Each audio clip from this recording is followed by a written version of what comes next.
चलो बच्चा देखो, बात चल रही थी एक्सेल के होम मेनू के बारे में, ठीक ना। तो कल हमने आपको होम मेनू में format cell, merge cell, unmerge cell, insert और डिलीट सेल के बारे में बताया था, ठीक ना। आज हम आपको होम मेनू में next options auto sum, fill, sort, find, replace और गो टू के बारे में बताएंगे, ठीक ना। तो आओ देखते हैं। सबसे पहला होता है आपका क्या, ऑटो सम। भैया ऑटो सम है कैसे? ऑटो सम का सिंबल कुछ इस प्रकार से बना हुआ आपको मिलेगा, ठीक ना। ऑटो सम क्या है कि Microsoft Excel that automatically calculate the sum of a range of number in a column और रो।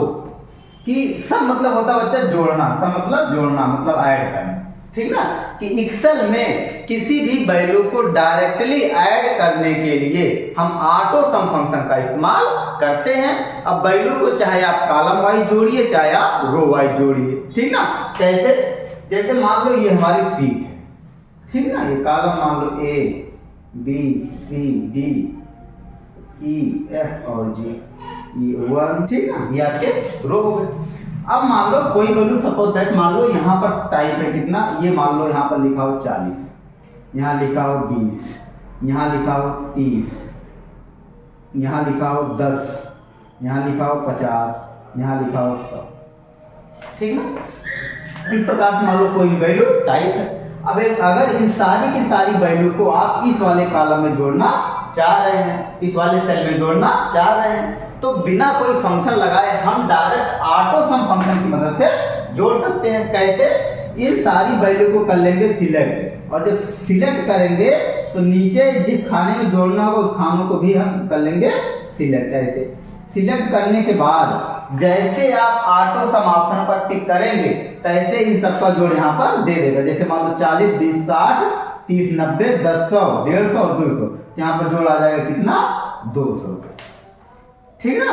तो डायरेक्ट किसी भी वैल्यू को जोड़ने के लिए, चाहे कॉलम वाइज हो या फिर रो वाइज हो, जैसे मान लो कोई वैल्यू यहाँ पर हो 10 हो, यहाँ मान लो 30 हो, यहाँ मान लो 40 हो, यहाँ 50 हो, है ना। अब इन सारी वैल्यू को मान लो आप इस वाले सेल में जोड़ना चाह रहे हैं, यहाँ पर तो जैसे आप सब पर टिक करेंगे यहाँ बताएगा 10, 20, 30, 30, 10, 40 होगा, 40, 20, 60 और 100 और कितना हो जाएगा, 150। यहाँ वैल्यू आ जाएगी कितना, 150।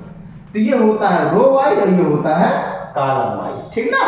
तो अपने एक्सेल में किसी भी नंबर्स को चाहे रो वाइज चाहे कॉलम वाइज डायरेक्ट जोड़ने के लिए, ऑटोमेटिकली जोड़ने के लिए हम ऑटो सम ऑप्शन का इस्तेमाल करते हैं। क्लियर हो गया ना। अगला आता बच्चा आपका क्या, फिल। फिल क्या होता है? इट प्रोवाइड फॉलोइंग ऑप्शंस, ठीक ना। इसमें निम्नलिखित 4 प्रकार के ऑप्शंस आते हैं। कौन सा? सबसे पहला होता है अप, दूसरा होता है डाउन, तीसरा होता है लेफ्ट और चौथा होता है राइट, ठीक। अब फिल मतलब भरना, फिल मतलब भरना। अब अपने एक्सेल में किसी भी सेल में अगर कोई वैल्यू, ठीक ना, सेम वैल्यू अगर आप हर एक सेल में भरना चाहते हैं तो उसके लिए हम फिल ऑप्शन का इस्तेमाल करते हैं। जैसे सपोज दैट मान लो ये वैल्यू है, ये सबको मिटा दें। मान लो यहाँ पर ये कितना है, 20। अब आप सोच रहे हो कि ये जो 20 है ये यहाँ तक हर एक सेल में 20 टाइप हो जाए, तो उसके लिए हम प्रयोग करेंगे फिल ऑप्शन। इन सारे मतलब इन सारे सेलों को ऐसे कर लेंगे सिलेक्ट, और सिलेक्ट करने के बाद जैसे आप फिल में जाएंगे 4 ऑप्शन होंगे, अप, लेफ्ट, डाउन और राइट। तो अब कहने मतलब अब देखा जाए इस सेल के डाउन में, मतलब नीचे आपको ये सारी ये सेम वैल्यू भरनी है, तो उसके लिए डाउन ऑप्शन पर जाए आप जैसे टिक करेंगे तो हर एक सेल में इस प्रकार से ऐसे 20 आपका टाइप हो जाएगा, ठीक ना।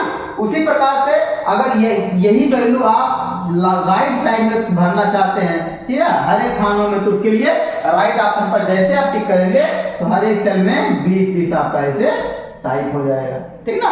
सेम प्रकार से बाएं साइड में, उसी प्रकार से जो है ऊपर, ठीक ना।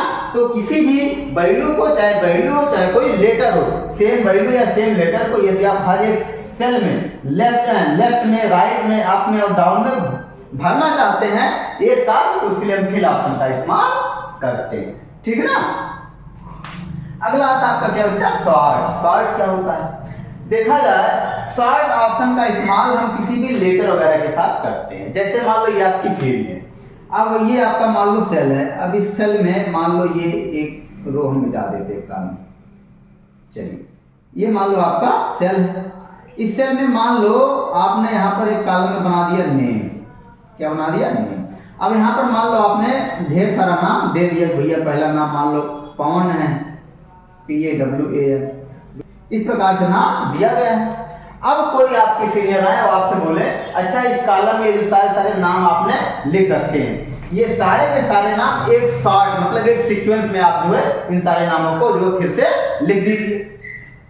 सीक्वेंस का मतलब कि जो सारे नाम है ये नाम एक सीक्वेंस में है, मतलब जिनका नाम A से चालू हो वो सबसे ऊपर, फिर B वाला, फिर C वाला, फिर D वाला, है ना, इस फॉर्म में टाइप हो।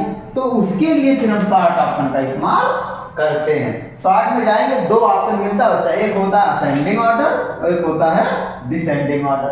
असेंडिंग ऑर्डर का मतलब होता है A to Z और डिसेंडिंग ऑर्डर का मतलब होता है Z to A। जैसे इस फील्ड को हम कर लेंगे सिलेक्ट, और सिलेक्ट करने के बाद जैसे आप असेंडिंग ऑर्डर पर टिक करेंगे तो ये सारे के सारे नाम A to Z के फॉर्म में हो जाएंगे। मतलब कि जिनका नाम A से चालू होगा सबसे ऊपर, फिर B वाला, फिर C वाला, फिर D वाला, बात है ना।